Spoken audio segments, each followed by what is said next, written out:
Assalamualaikum warahmatullahi wabarakatuh. Berjumpa kembali dengan saya Muhammad Supriyadi Rahman.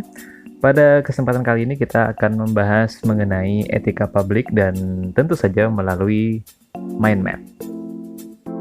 Untuk membahas etika publik, kita akan membagi menjadi 3 pembahasan. Yang pertama adalah kode etik dan perilaku pejabat publik. Yang kedua, bentuk-bentuk kode etik dan implikasinya. Dan yang terakhir adalah aktualisasi etika aparatur sipil negara.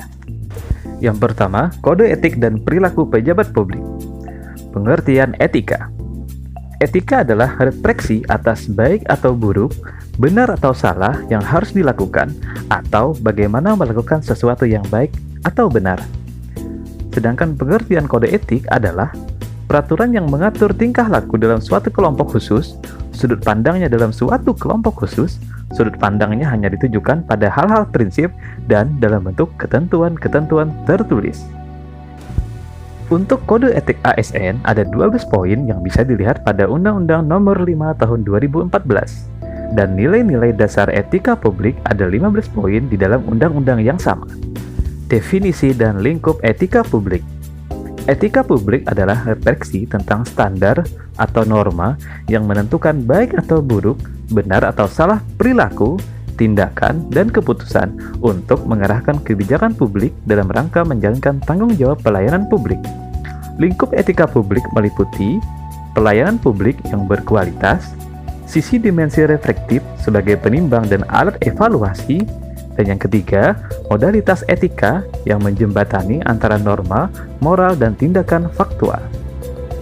Dimensi etika publik terdiri menjadi 3. Yang pertama, dimensi tindakan integritas publik, dimensi kualitas pelayanan publik, dan yang ketiga, dimensi modalitas, yakni akuntabilitas, transparansi, dan netralitas. Tuntutan etika publik. Tanpa etika publik, pejabat cenderung menjadi tidak peka, tidak peduli, dan diskriminatif, terutama pada masyarakat kalangan bawah.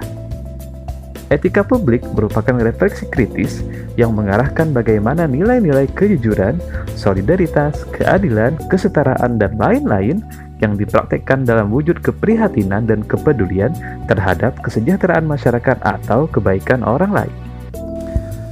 Perilaku pejabat publik. Untuk merubah perilaku pejabat publik membutuhkan perubahan mindset, yaitu dari mindset penguasa menjadi pelayan, mindset wewenang menjadi peranan, dan mindset jabatan menjadi amanah, yang mana harus dipertanggungjawabkan di dunia ataupun di akhirat kelak. Bentuk-bentuk kode etik dan implikasinya. Pentingnya etika dalam urusan publik. Dalam rumusan kode etik yang baik dan diikuti sebagai pedoman bertindak dan berperilaku, para pejabat akan melihat kedudukan mereka sebagai alat dan bukan sebagai tujuan. Konflik kepentingan. Konflik kepentingan adalah tercampurnya kepentingan pribadi dengan kepentingan organisasi yang mengakibatkan kurang optimalnya pencapaian tujuan organisasi.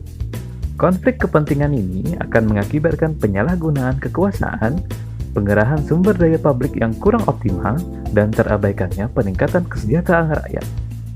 Sumber-sumber kode etik bagi ASN ialah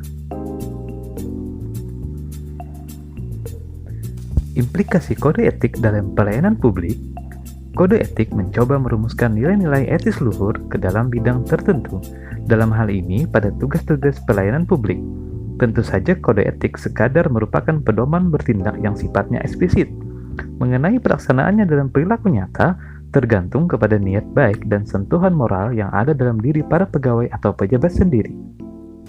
Berikutnya, aktualisasi etika ASN. Contoh pelanggaran etika publik. 1. Penyalahgunaan barang milik negara. 2. Tindakan indisipliner kehadiran. 3. Pengangkatan pegawai dengan nepotisme. 4. Pemberian hadiah. 5. Konflik kepentingan dalam pengadaan. 6. Pejabat pelanggar hukum. 7. Perbuatan tercela. Aktualisasi etika.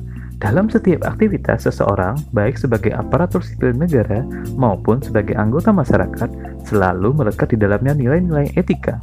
Oleh karena itu, seperti yang telah digambarkan dalam berbagai contoh kasus pelanggaran tersebut, maka setiap aparatur sipil negara dalam setiap kegiatan dan aktivitasnya harus selalu berhati-hati dan agar tidak bertentangan dengan nilai-nilai etika yang harus selalu dijunjung dan ditegakkan. Demikian podcast kali ini. Saya Muhammad Supriyadi Rahman mengucapkan terima kasih sudah mendengarkan. Wassalamualaikum warahmatullahi wabarakatuh.